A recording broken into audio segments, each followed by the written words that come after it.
We want to bring in now NBC's chief foreign correspondent, Richard Engel, who's been covering this story since it broke. Richard, good morning to you. This isn't the first time we've seen the possibility of peace, but it does feel like this time might be different. Is it? This is radically different than other ceasefires. Other ceasefires were designed to pause the fighting. They were opportunities for Hamas to release a few of the hostages in batches, but they never lasted very long. This is a different kind of agreement. This is an agreement to stop the fighting, to end the war as we know it.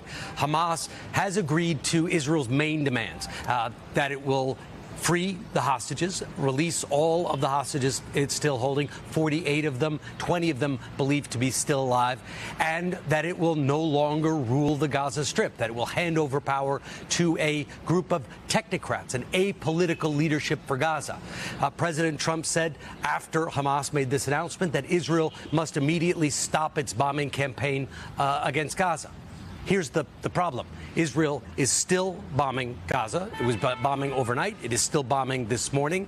And Hamas has left many things quite vague about what happens to its weapons. It says that it won't just hand them over or destroy them, which was part of the proposal, that it will hand them over to the future leaders of Gaza. Hamas is also not making it very clear when exactly the hostages are going to be handed over, living and dead. A Hamas official saying that 72 hours, which is a timeline that President Trump had proposed, is unrealistic.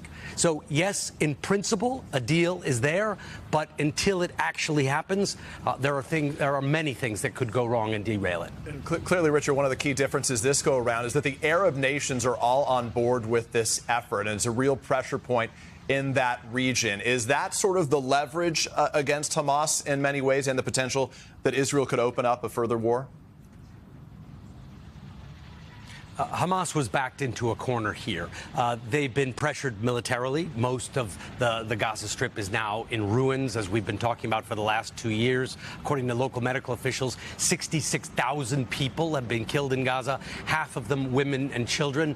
So militarily, Gaza is in ruins. Hamas was effectively defeated. So there was that pressure. And then, yes, Arab countries and Muslim-majority countries immediately signed on to the deal. So if Hamas had rejected it out of hand, it would have been isolated, and it would have looked like they were the main obstruction to carrying out this deal, potentially angering many people in Gaza who have had enough and who want the deal, any deal that will stop the violence. But I must say, Peter, we've been speaking to several Arab negotiators, people who are directly involved in the process, and they are telling us that there are discrepancies to the agreement that they endorsed. The Arab states put out a statement saying that they fully support President Trump's plan and want it to be implemented.